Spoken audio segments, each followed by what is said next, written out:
सर्वात आधी आपल्या मराठी यूट्यूब चॅनलला सबस्क्राईब करायचं, मराठीमध्ये इन्फॉर्मेशन.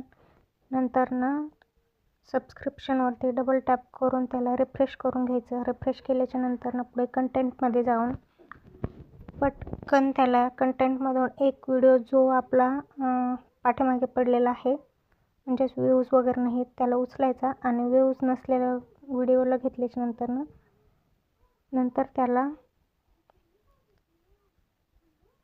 थंबनेलमधून चेंज करायचं. थंबनेलमधून चेंज केल्याच्या नंतर वरती पेन्सिलचं बटन दिसते, त्यातून थंबनेलमधून चेंज करून त्याला अल्टरेट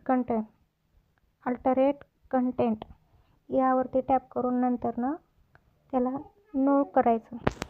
म्हणजेच नो केल्याने काय होतं, पूर्ण व्हिडिओ जे आहेत ते व्हायरल जातात. व्हायरल गेल्याच्या नंतर व्ह्यूज वाढतात आणि सबस्क्राईब पण वाढतात. तर चला, अशीच माहिती मराठीमध्ये मिळवण्यासाठी आधी सबस्क्राईब करा सर्वांनी, लाईक शेअर करा अजून नवीन माहिती घेण्यासाठी.